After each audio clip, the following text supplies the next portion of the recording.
Hello and welcome back to my channel. I just got back from pretty much a 5-day retreat and author book signing that I was doing. So there was a author retreat first, and then there was like a day gap as everyone kind of moved over to the hotel where the signing was going to be happening. So we were in downtown Nashville. So I had the retreat on Music Row, and it was like at the Scarrett Bennett Center, so everyone kind of calls it like the mini Hogwarts because of how the buildings look.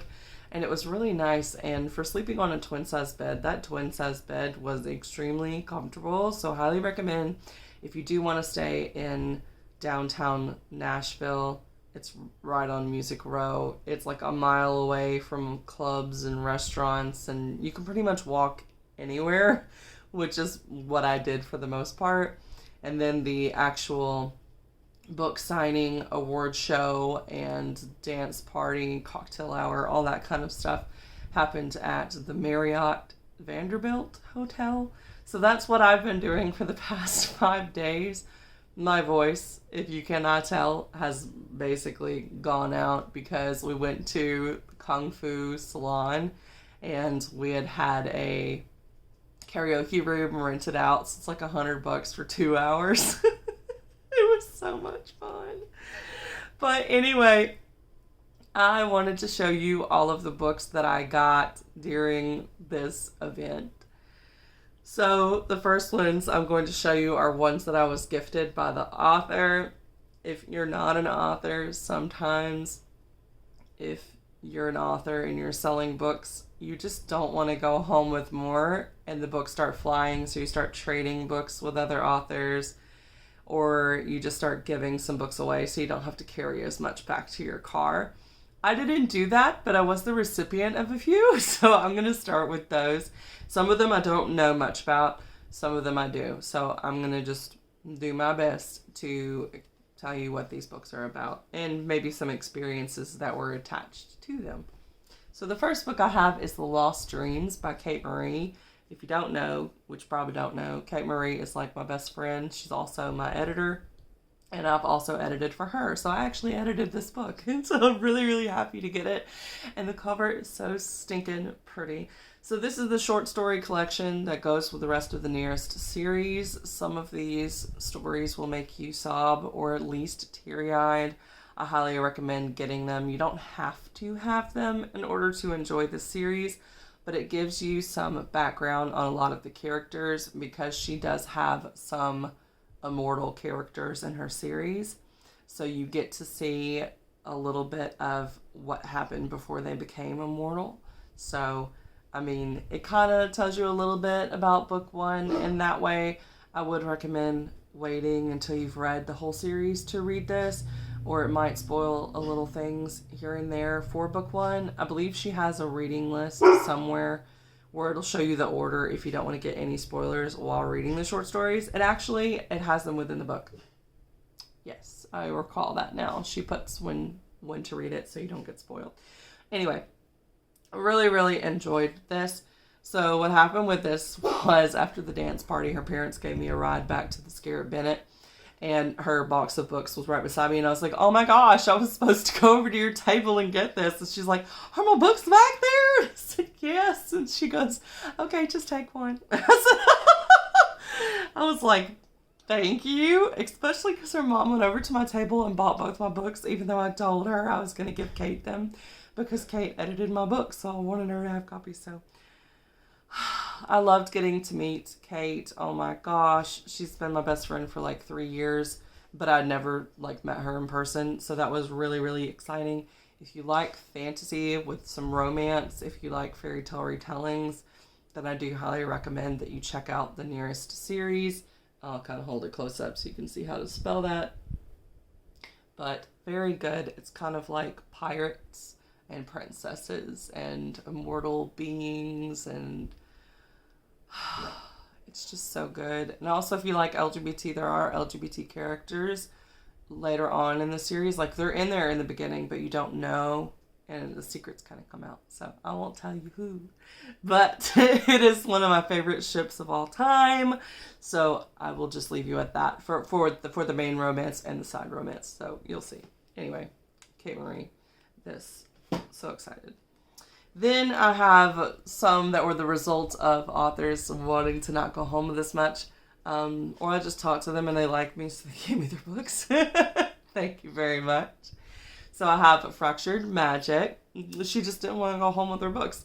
So this one says, because I absolutely know nothing, the only way 13-year-old Jaden could identify her parents' bodies was by her mother's necklace that lay near the body. Oh my. Now 18 and living in New Orleans, Jaden works as a guardian protecting the innocent from danger and humans from the existence of supernatural creatures. 5 years after her parents' gruesome deaths, Jaden's world has settled into a nice rhythm. When a serial killer strikes New Orleans, Jaden's comfortable world implodes when his next target turns out to be Jaden. Oh, the serial killer is targeting them.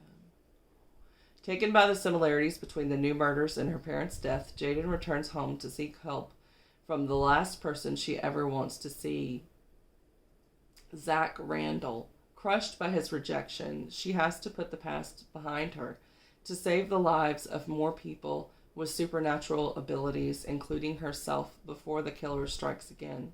The race is on to see who will conquer Jaden first, the serial killer or the man who once held her heart. Fractured Magic is the exciting first book in the Fractured Guardian series that will keep you turning the pages well into the night. If you like magic, the unexplained, unseen enemies, and mystery, then this book is for you. And then she also gave me a short story collection with romances. And we kind of did talk about this one because I told her I had a similar idea with writing just the meet cute portion of some stories and publishing it as like a meet cute collection. And then if readers resonated with any of the stories, then I can continue them into full-length novels, because I just think that would be kind of a cool way to do it. And I also know how I'm going to be inspired for the stories and how many there would be if I did it. So anyway, this one says, Resisting You and Other Short Stories is a collection of stories connected with a shared theme of love and triumph. The road to love may not always be easy. You have to be willing to fight for it. If you love stories of love and overcoming the impossible, you will love this collection. So then I have another one that the author gave me. We were talking about it, but like already breaking down tables at this point, and I absolutely love the cover. So we started talking about how hard it is to get POC stock images, especially for YA, and so we were kind of ranting about that, and we were talking about this book, and she was like, here you go. So Mermaid Pride. The man she loves is loved by another, and this rival will die if she can't save him. Years of war between the children of air, land, and sea have exhausted the lives and resources of its people. Nobles and royals must spend 20 years at least serving as peace healers to those who were devastated during these conflicts. Ashana, the youngest of her sisters, remains alone in the old fortress, Elspium, preparing for her time to go forward and serve. But an impish mermaid, Uzo, changes everything when she rescues a drowning man and turns to Ashana for help. Though quite young, Uso wishes to marry the man and begs Ashana for help. Ashana finds herself conflicted for many reasons, not the least of which are her own feelings for the charming, handsome stranger who might save her from hardship and love her as she longs to be loved, but in a bad situation becomes worse when a Fae princess is murdered at the time of the mermaid's stalking a rival transformation. So as far as I know, this is a standalone, or at least it's written where you could read it as a standalone, because I wasn't really buying books that were part of a series just because of shelf space, and I figured I would just do ebooks. But we did talk about this one, and at least for this book, she said there's not really any romance. So think of like how there was definitely chemistry with like Our Dark Duet by Victoria Schwab, but there wasn't really romance. That's kind of where this one lies. So yeah, there's that. that is the last of the books that I was gifted.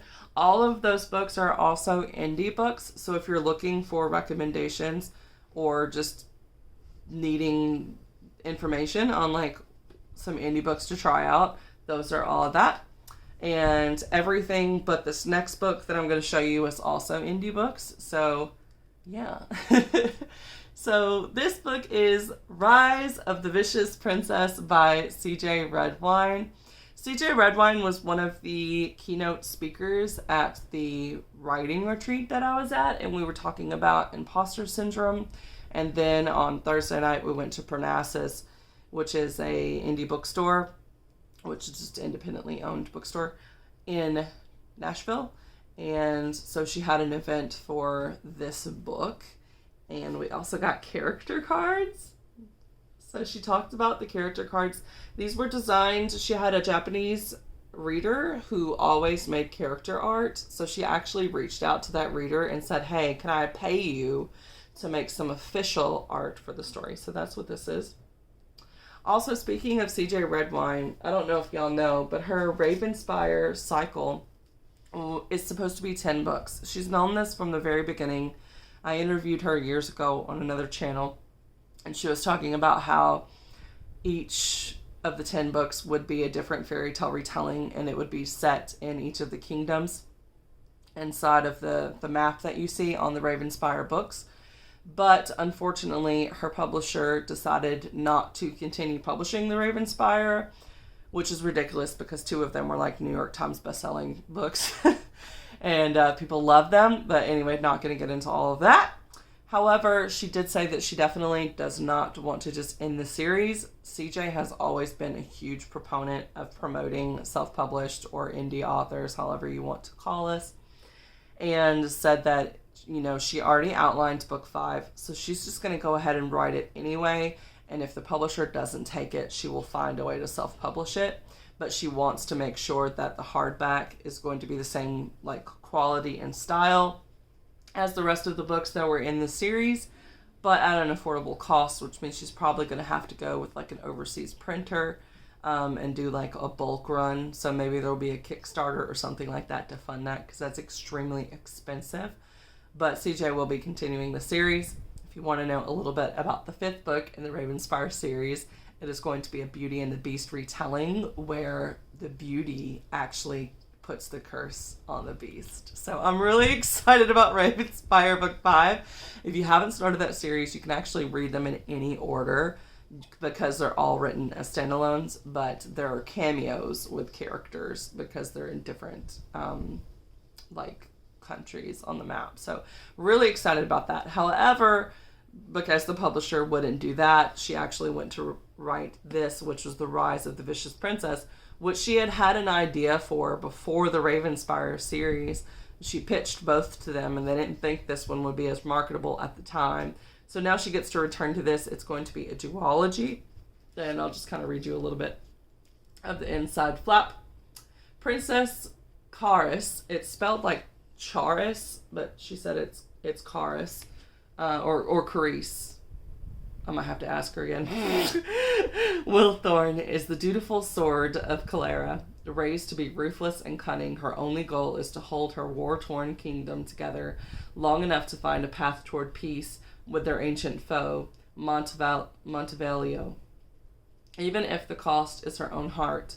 When violence erupts in the castle itself, nearly killing the queen, Charis must assume her mother's duties and manage both the war and her kingdom. But as an unseen enemy begins sinking Calera's ships, Charis realizes a threat much greater than Montevalio is coming for her people. So she forms a plan by day. She is Calera's formidable princess, intent on forging an alliance with Montevalio. By night, she disguises herself as a smuggler and roams the sea with a trusted group of loyalists hunting for their new enemies. And through it all, there's the one boy she can't have who guards her life but steals her heart. But her enemies are much closer than Charis realizes, and her heart isn't the only thing she has left to lose. So the other thing I will point out is she had said that Charis, the princess, is basically like hardcore Slytherin, And the guy that's mentioned in here is like hardcore Hufflepuff. So if you want a Slytherin Hufflepuff story, then it is very politically driven fantasy, like high fantasy, lots of politics. The princess is basically carrying the world on her shoulders. And so the ending of this is going to make you sad. I don't know what the ending is because I haven't read it, but like she warned everybody, you're probably not gonna, you might hate her when you get to the ending, but she'll fix it in the second book. So I don't know what's gonna happen. Better not kill off a love interest. If you kill a close friend, I'm okay, I can get over it. But do not kill the love interest. But she promised she'd fix it. So yeah, CJ Red One doesn't really shy away from killing off characters. She's like, I don't kill people. They just go to like the farm where your dogs from childhood go. They fade off the page. But anyway, yeah, that's that. Then I move in, and I pre-ordered and bought that one. And then we move into some more of the indie books that I got.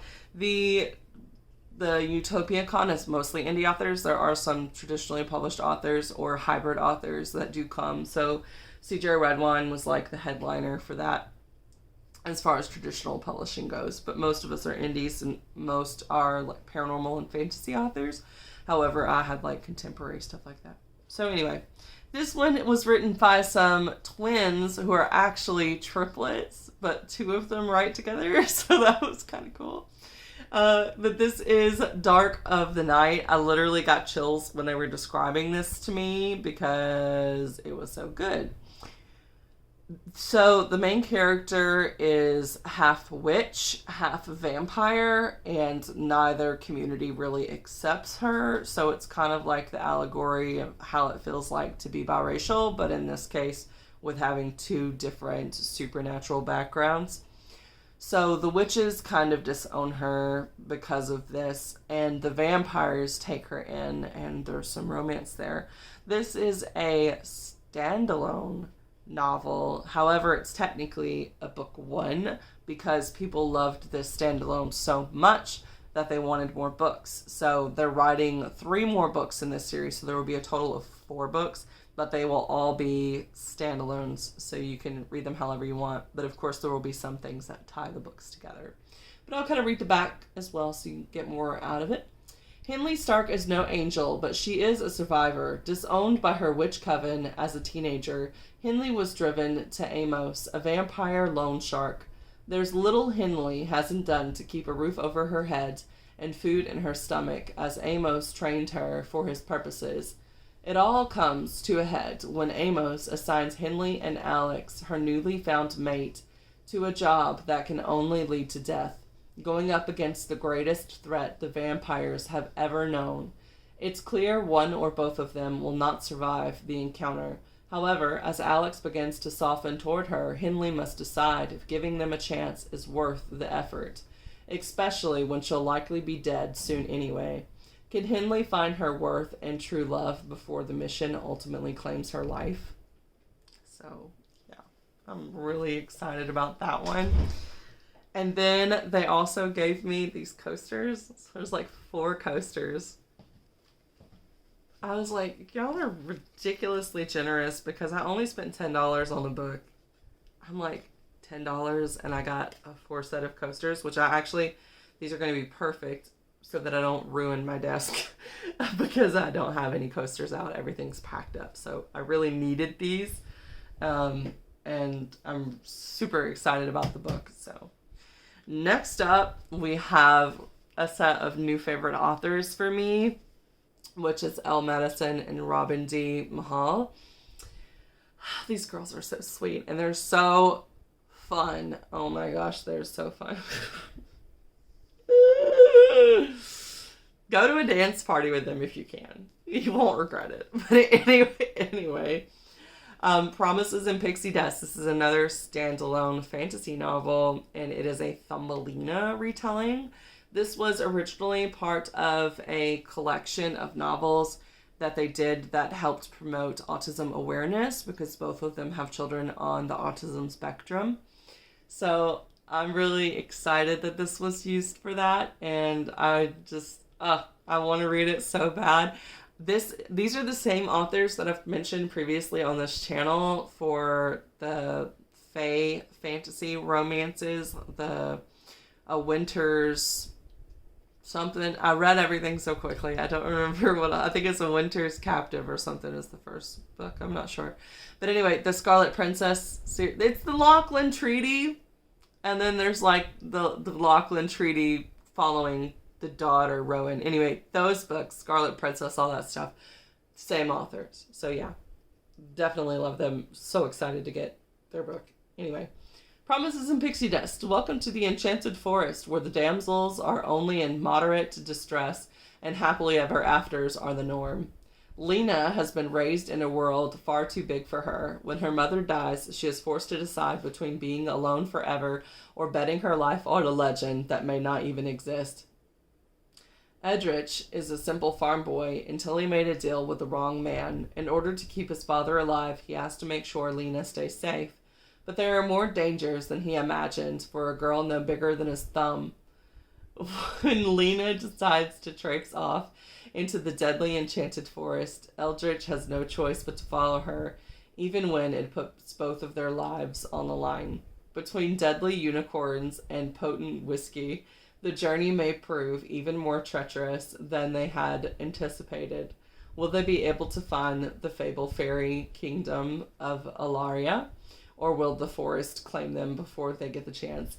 They were laughing with me because we were talking about how all their characters, like the female characters, drink a lot. And they're like, we swear we're not alcoholics.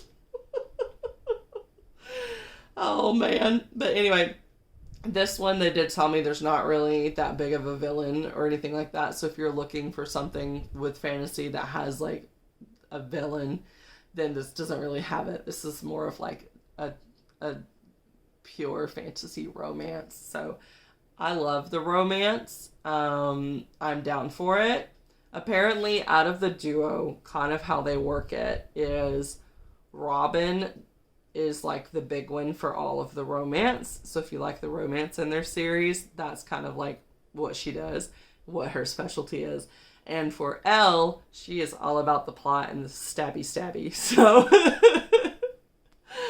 oh man. Yeah, they're like new favorite authors. I'm so excited. I didn't realize that they knew who I was, but I guess it does make sense because I promote their books on Facebook with Functionally Fictional. But whenever they like saw me, I didn't even introduce myself yet. They were like, Heather! And I was like, what? That happened with Quinn Loftus too. And I was like, you remember me? Because I wasn't expecting it. And then the same thing happened with this author, but she got my name wrong. She thought my name was Felicia. She was like, hey, it's so nice to see you. It was hilarious. I was like, I didn't even realize we'd met before, but I guess we did. And then I was like, oh, it must have been like the Utopia before the last Utopia. So like 2016. That was forever ago. But anyway, she was so nice. She won so many awards at the award show. It's a really, really sweet person. This is another standalone fantasy. So this is like a standalone fantasy recommendation video, basically. Anyway. Alright, so we have Gravebreyer by Casey L. Bond. Some witches hunt their own. Someone knows my secrets, and they're wielding it as a weapon of my execution. I stand accused of poisoning my Gravebreyer coven mate. To my fatal regret, I can't prove my innocence without revealing the truth I've long kept hidden. While every other Gravebreyer witch are green witches and healers, my magic lies in poisons. There is one witch who believes me, the same boy who was sent to kill me with instructions to pluck the briars that sprouted from my grave. The only cure for a Gravebreyer witch. Forge Silverthorn will be my undoing or my salvation. He claims there is a malicious plot vining through the witch town of Cauldron that threatens to tighten around my throat in a deadly noose, promising I can escape by seeking the help of a banished witch who hides our kind in plain sight. He leads me to a dark circus full of witches. The ringmaster will only help us if we agree to join his circus of uncanny tricks and diabolical feats for 2 nights only, using our magic to thrill his patrons. In exchange for our participation under the big top, he'll divulge the information I need to save my coven mate and clear my name. But when dark secrets emerge from the shadows of this promised sanctuary, I'm forced to decide if I can truly trust anyone, especially Forge, my would-be executioner, my coven's sworn enemy, and my could-be love. I'm excited. I am so excited. Casey Bond has really taken off this past year. She had like When Bones Bleed or something like that, and something with omens, and I've just been seeing her name everywhere. So really, really happy for her, and excited to see where the rest of her journey goes. But yeah, I'm just like, awesome. So yeah, anyway, those are the books. All of these suckers. So if you're looking for some indie recommendations, aside from CJ's book isn't indie, but CJ will probably start writing indie soon. So yeah, if you're looking for some recommendations, and these are like all fantasy except for one. I just realized that. These are all fantasy except for the romance one. Go check these out. Go check them out. I don't think you'll regret it. I need to like read these. I think I'm going to put these on a priority shelf because I just bought them and I don't want to just buy stuff and stick it on a shelf and never read it. So this might be a lot of the books that I read for July. Especially the Mermaid one, because I feel like that works. That works for a summer read. And then I do want to read Rise of the Vicious Princess, but also if I do hold off on one, it might be that one, simply so that I don't have as long of a wait before the next book comes out. So I might wait 6 months before I read it, so that when I finish it, I won't forget the details before the next one comes out. We'll see. We'll see how that goes. But anyway, yeah, I'm really excited. Which of these do you want me to read? And I will probably go ahead and put that on my July TBR, because I want y'all to kind of have a choice with some of the way that the channel goes. So the Lost Dreams is not an option because I've already read it. So out of all these other ones, which one would you want me to read? Okay. I will see y'all in the next video. Thank you so much for watching. If you want to know some more indie recommendations that I have read, then let me know and I can try to do a video for that, because I definitely have some authors that I would love to shout out. Anyway,